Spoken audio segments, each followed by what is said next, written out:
Assalamualaikum guys, kami dari kelompok 1, izin memperkenalkan diri ya.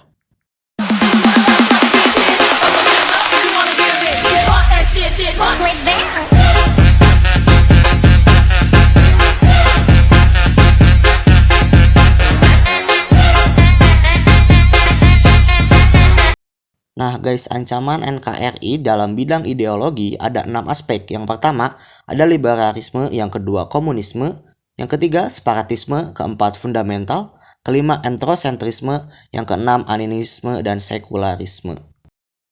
1. Liberalisme. Liberalisme adalah sebuah pandangan filsafat politik dan moral yang didasarkan pada kebebasan, persetujuan dari yang diperintahkan, dan persamaan di hadapan hukum. Dan liberalisme juga didefinisikan sebagai suatu paham yang menghendaki adanya kebebasan individu baik dalam bidang ekonomi, politik, ilmu pengetahuan, kebudayaan, agama, maupun kebebasan. Contohnya, negara bebas seperti Amerika ataupun negara barat. Yang kedua ada komunisme atau bahasa latinnya komunis adalah ideologi yang berkenaan dengan filosofi, politik, sosial, dan ekonomi yang tujuan utamanya terciptanya masyarakat komunis dengan aturan ekonomi berdasarkan kepemilikan alat produksi yang tidak ada kelas, sosial, uang, dan negara. Tetapi harus adanya kesetaraan yang membuat terkadang paham ini menjadi berbahaya, terutama di Indonesia. Contohnya seperti peristiwa G30S PKI. Separatisme. Separatisme adalah suatu gerakan untuk mendapatkan kedaulatan dan memisahkan suatu wilayah atau kelompok manusia, biasanya kelompok dengan kesadaran nasional yang tajam, dari satu nama lain atau suatu negara lain. Istilah ini biasanya tidak diterima para kelompok separatis sendiri karena mereka menganggapnya kasar dan memilih istilah yang lebih netral seperti determinasi diri.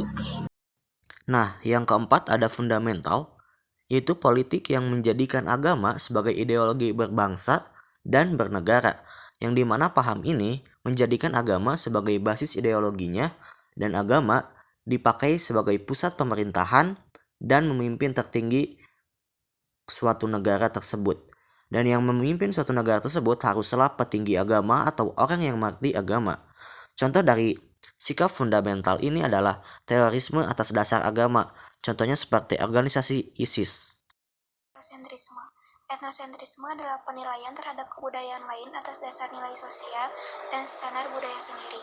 Orang-orang etnosentris menilai kelompok lain relatif terhadap kelompok atau kebudayaannya sendiri, khususnya bila berkaitan dengan bahasa, perilaku, kebiasaan, dan agama.